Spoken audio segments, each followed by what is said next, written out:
Beautiful people, happy Friday. It's Friday, in case you didn't know.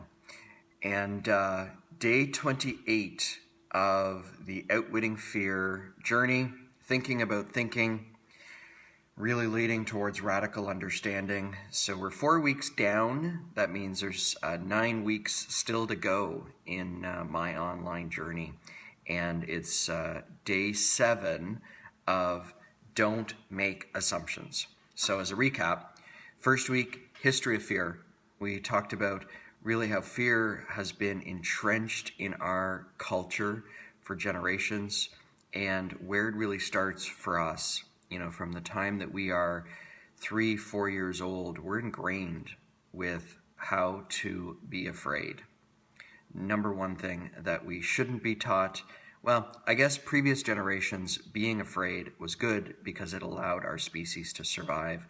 But in today's time and age, fear, while it still has its purpose, it doesn't need to be the driver. And unfortunately for so many, fear is the driver. From there, we went into week 2, which was be good with your word. Be good with your word, not only towards others, but also mostly towards yourself. Because if you're kind and compassionate and empathetic towards yourself, that will radiate towards other people.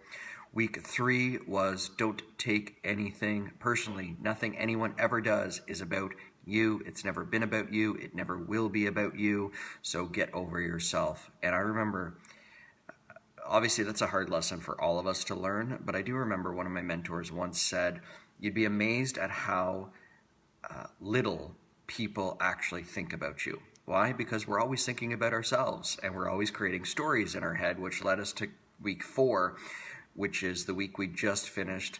Don't make any assumptions. And I say it very slowly on purpose. Don't make any assumptions. Honestly, you could probably just go back to just the first word, don't, period, end of sentence, end of story, and just stay there.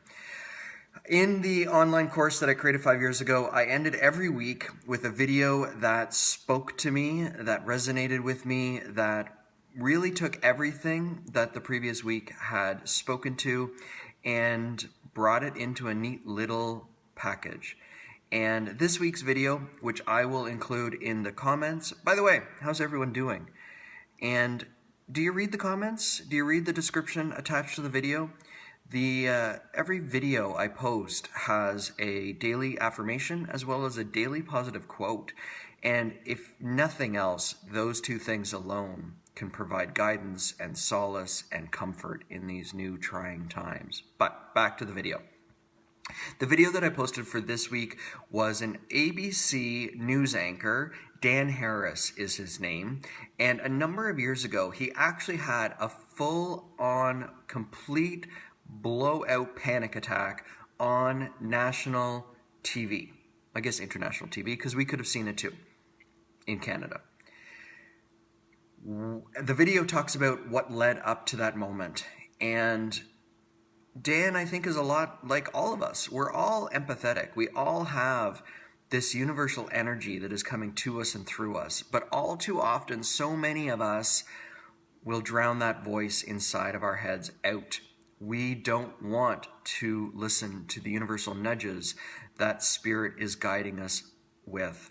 We drown it out with alcohol, drugs, sex, shopping, TV, sports, exercise. I don't even know what else, relationships, because we don't want to hear it.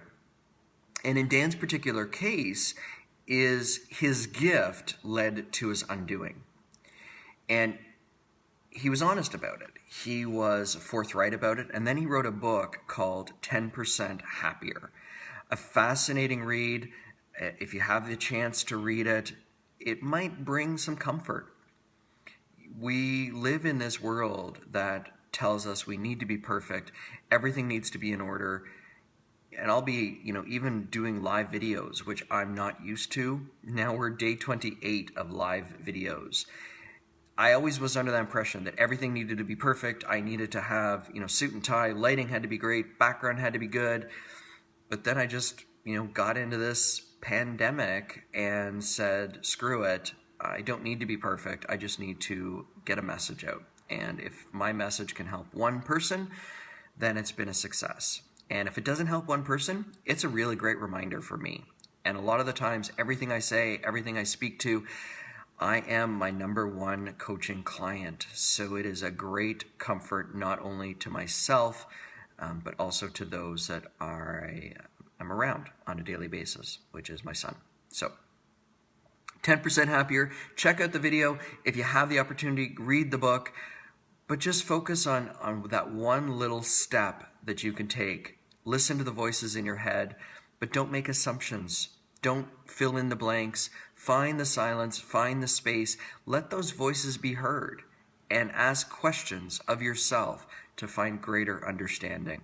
I love you all. I look forward to starting a fresh week with you tomorrow on day 29, which will be the start of week 5. Hope everyone is safe. I hope you all enjoy the rest of your day. And until tomorrow, wash your hands.